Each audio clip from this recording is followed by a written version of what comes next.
Good morning, students. How are you? Fine? I am also fine. Let us start the EVS of 5th standard. We have already started the chapter and chapter name is Migration of Families. हमारा जो chapter name वो क्या है? Migration of Families है. In our previous lecture में हम लोगों ने क्या किया था? Part 1 and 2. What are the reasons of migration? First of all, we recall that what is the migration? Migration means family shift from one place to another. That is called migration of families. From the place where they are living to another new place. यानी कि वो families जहाँ पर वो रह रही है वहाँ से हटकर वो दूसरी जगह शिफ्ट हो जाती है. उस shifting of families is known as the migration. Migration की हमने आपको रीजंस बताए थे. फर्स्ट हमने बताया था आपको इकोनॉमिक रीज़न, जिसमें आपका जीतू की फैमिली बताई थी. और जीतू की फैमिली क्या करती है? वो एग्रीकल्चर का काम करती है और जब अकाल पड़ता है तो वो दूसरी जगह चली जाती है. दूसरा हमने बताया था एजुकेशन, जो कि एक धीरेन की फैमिली है जहाँ पर धीरेन के 2 बच्चे हैं लेकिन उनको बेटर उनको एजुकेशन नहीं मिल पा रही है. गाँव में कॉलेज नहीं है, आगे हायर एजुकेशन नहीं मिल रही है, इसलिए वो चले जाते हैं. Third we will start the better facilities. Better facility माने अधिक सुविधाएं, ज़्यादा अच्छी सुविधाएं जो हमको गांव में नहीं मिलती है. तो कई लोग क्या करते हैं, बेटर फैसिलिटी के लिए भी अपना गांव जो होता है वो छोड़ देते हैं. Means they migrate from village to city. Now open your books, page number 15. Better facilities. Hariya and his family lived in village near Kota. Hariya और उसकी फैमिली क्या करती है? वो कोटा के पास में एक गांव है वहाँ पर रहती है. He had 2 sons. उसके 2 लड़के हैं. He had an agriculture land. उसके पास में एक खेती की ज़मीन है. एग्रीकल्चर लैंड मीन्स खेती की ज़मीन. But the village did not have proper roads, big hospitals and colleges. लेकिन उनके गांव में किसी तरह की सही जो सड़क होती है वो नहीं है, बड़े हॉस्पिटल नहीं है और कॉलेज नहीं है. Hariya's elder brother worked in the city. जो हरिया है उनके बड़े भाई वो सिटी में काम करते हैं, शहर में काम करते हैं. Looking at the condition of the village, गांव की दशा देखते हुए, and the poor facilities available there. और गांव के अंदर जो पुअर फैसिलिटीज़ है, जो इतनी कम फैसिलिटीज़ है, ही हैड टुक हरिया सन टू कोटा सिटी. वो हरिया के बच्चों को मतलब दोनों लड़कों को अपने साथ कोटा शहर में ले गए. ही अश्योर्ड हरिया. उन्होंने हरिया को विश्वास दिलाया that he would take good care of both his sons by providing them the best educational facilities in Kota. उन्होंने अपने भाई हरिया को ये विश्वास दिलाया कि वो उनको he would take good care of both his son. वो उसके दोनों बच्चों की बहुत अच्छी देखभाल करेगा. कैसे करेगा? by providing them, उनको प्रोवाइड करेगा the best educational facilities in Kota.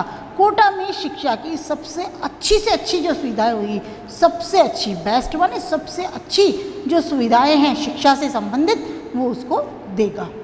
But the sons both the sons studied very hard. जो दोनों लड़के थे उन्होंने बहुत कठिन मेहनत की, मतलब बहुत अच्छी पढ़ाई की मन लगाकर. They completed their higher education. उन्होंने अपनी उच्च शिक्षा को कंप्लीट कर लिया. एंड अल्टीमेटली और गॉट गुड जॉब्स देयर. और तुरंत ही वहाँ पर उसके साथ में जो इन्होंने हायर एजुकेशन ली, क्योंकि मेहनत अच्छी करी थी, अच्छे परसेंटेज आए होंगे डेफिनेटली. उसके बाद में उनकी जॉब भी वहीं लग गई, उनकी नौकरी भी वहीं लग गई. दे वर पेड हैंडसम सैलरी. और उनको बहुत अच्छी जो सैलरी दी जाती है, सैलरी माने उसकी जो वेतन दिया जाता है, तनख्वाह दी जाती है, वो भी बहुत अच्छी थी उनकी. They bought a big new house with excellent facilities. उन्होंने एक नया बड़ा मकान लिया जिसमें बहुत शानदार सुविधाएं थी.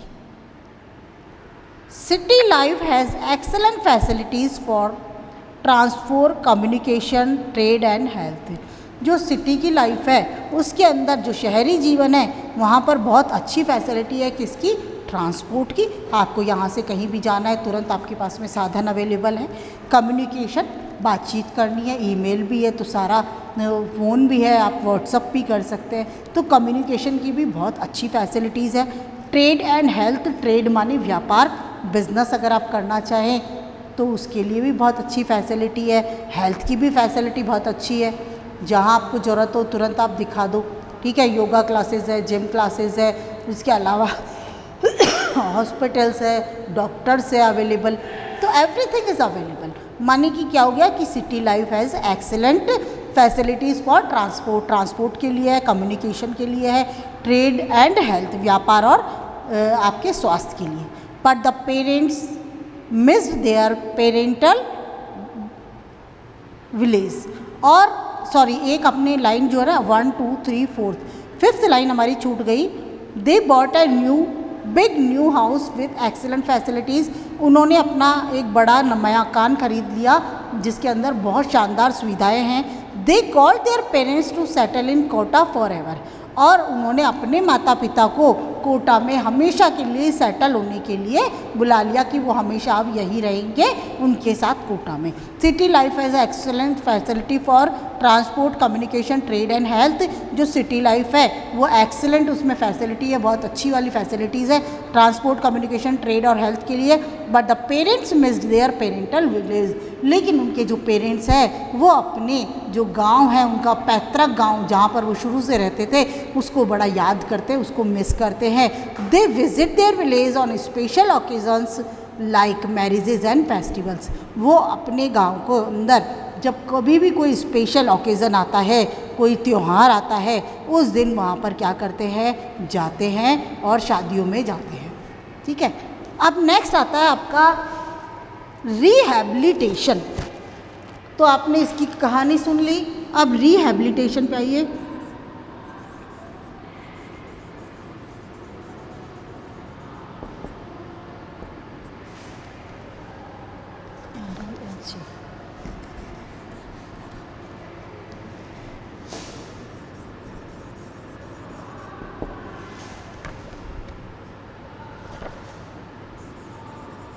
बेटा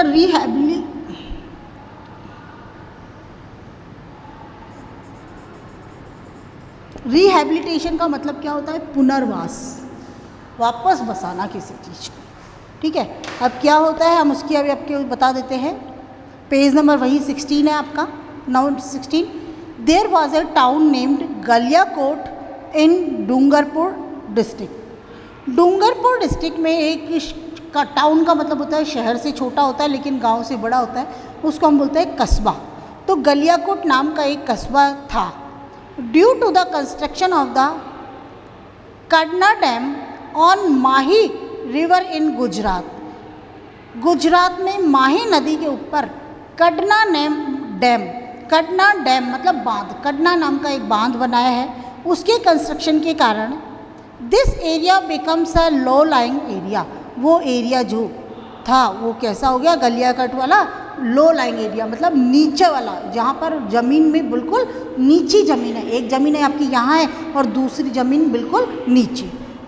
तो Kadana dam was constructed to produce hydro electricity, control flood, store river water for irrigation purposes, provide water during the summer and the drought. तो वापस देखिए आप, Kadana dam was constructed, Kadana dam को कंस्ट्रक्ट किया था, बनाया गया था टू प्रोड्यूस हाइड्रो इलेक्ट्रिसिटी, बिजली उत्पन्न करने के लिए। हाइड्रो इलेक्ट्रिसिटी माने जल से बिजली बनाना। कंट्रोल फ्लड, बाढ़ को नियंत्रित करने के लिए। Store rain water for irrigation purposes, और बारिश के पानी को स्टोर करना ताकि इरिगेशन यानी कि सिंचाई के अंदर उनके काम आ सके। Provide water during the summer and the drought, और गर्मी में और अकाल के समय, ड्रॉट माने अकाल, गर्मी में और अकाल के समय पानी प्रोवाइड करने के लिए जो है ये कडना डैम का निर्माण किया गया था। तो देखिए कितना काम हो गया, टू प्रोड्यूस हाइड्रो इलेक्ट्रिसिटी, दूसरा नंबर कंट्रोल फ्लड, तीसरा store river water for irrigation purpose, और चौथा provide water during the summer and the drought. तो इन 4 रीजन्स के कारण खडना डैम बनाया गया था। As the construction of the dam proceeded, water started accumulating in the town. और जैसे ही कंस्ट्रक्शन जो वो चालू किया गया, बांध बनाने का काम चालू किया गया था, water started accumulating in the town. Water जो था वो पानी टाउन में इकट्ठा होने चल गया। एक्यूमुलेट होना, ACCUMULATE, एक्यूमुलेट का मतलब होता है इकट्ठा, ठीक है। तो यहाँ पर एक्यूमुलेटिंग होना, इकट्ठा होना चालू हो गया। Therefore the government asked the people to leave the town immediately. Immediately माने तुरंत। इसीलिए गवर्नमेंट ने लोगों को क्या कहा, कस्बे के जितने भी लोग थे उनको कहा कि वो गांव को तुरंत छोड़ दे, खाली कर दे, because the town could be submerged under the water any time. लेकिन क्योंकि टाउन जो है कभी भी सबमर्ज्ड, डूब सकता है, under the water any time, पानी के अंदर कभी भी वो डूब सकता है। सबमर्ज्ड माने डूबना, पानी के नीचे दिखाई नहीं देना। The government constructed houses for the people at a distance place. और गवर्नमेंट ने क्या किया, इस तरह के जो लोग थे जो लो लाइंग एरिया में आ गए सारे के सारे, तो उस कस्बे को बसाने के, कस्बे के लोगों को बसाने के लिए, वापस बसाने के लिए, पुनर्वास हो गया ना, तो उन्होंने एक जगह जो थी वो लिया, मतलब वहाँ पर मकान बनाए दूसरी जगह पे। And also open new schools and hospitals there, वहाँ पर नए नए स्कूल खोले, हॉस्पिटल्स खोले। Today this place is known as a rehabilitation colony. उस कॉलोनी को हम क्या बोलते हैं, आज वो रिहैबिलिटेशन कॉलोनी के नाम से जानी जाती है। समटाइम्स, कभी कभी, the government डेस्ट्रॉयज houses and buildings. Government क्या करती है, मकानों को और बड़ी बड़ी बिल्डिंग को बर्बाद कर देती है, डिस्ट्रॉय कर देती है, नाश कर देती है, गिरा देती है। Built on unauthorised land. कौन सी वाली को गिराती है, वो जो कि अनऑथोराइज्ड लैंड, जो अवैध का ज़मीन है, जो मान लो रोड की ज़मीन है, गवर्नमेंट की ज़मीन है, किसी और की ज़मीन है, तो दैट इज़ द अनऑथोराइज्ड है। एक ज़मीन वो होती है जिसको हमने खरीदा है, तो दैट इज़ द ऑथोराइज्ड है, हमारे पास उसके कागजात होते हैं, हम कह सकते हैं ये ज़मीन हमारी है, ठीक है। लेकिन अनऑथोराइज्ड लैंड माने जहाँ देखा दूर दूर तक कोई नहीं दिख रहा है, चलो इस ज़मीन पे अपन ने मकान बना लिया। तो थोड़े टाइम बाद में क्या होता है, जब उसकी काउंटिंग होती है, जब वापस सेंसस होता है, कई सारे काम होते हैं गवर्नमेंट के, तो उस टाइम में वो देखते हैं कि ये गलत जगह पे बनना है, तो उस समय में गवर्नमेंट क्या करती है, उसको फोड़ देती है, मकान को नाश कर देती है, गिरा देती है।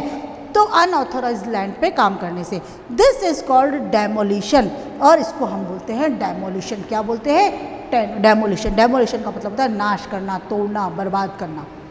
तो the people living in such places have to move a new place. और लोग जो ऐसी जगह के ऊपर रहते हैं वहाँ पर दूसरी जगह पर उनको जाना पड़ता है। अब देखिए बेटा, दो चीज़ें होती है आपका, एक तो रिहैबिलिटेशन और दूसरा होता है डेमोलिशन।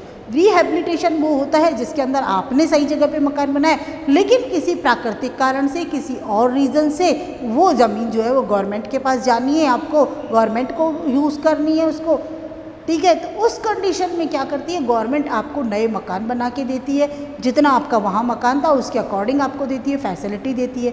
लेकिन जो अब अगर आप जानबूझ के या किसी भी तरह से अनऑथोराइज्ड लैंड के ऊपर अपना मकान बनाते हैं, कंस्ट्रक्शन करते हैं, तो उस कंडीशन में क्या होता है, उस कंडीशन में तो डेमोलिशन होता है। वहाँ पर आपको अपने आप मूव करके जाना होता है, गवर्नमेंट आपको नया मकान बनाकर नहीं देती। नाउ तो फोर्थ रीज़न आपका हो गया रिहैबिलिटेशन। अब आता है take the correct option. The shifting of families from their living place to a new place is called. अपने लिविंग प्लेस को छोड़कर किसी नई जगह के ऊपर शिफ्ट कर जाता है इंसान, उसको हम क्या कहते हैं, ए माइग्रेशन। नंबर 1 क्या आ जाएगा, a migration. Number 2, when the government provide a new house after demolishing the old house. जब गवर्नमेंट पुराने हाउस को बर्बाद करके नया हाउस देती है, इट इज़ कॉल्ड रिहैबिलिटेशन। क्या आ जाएगा, rehabilitation. Okay, now we will continue the chapter next time. Thank you.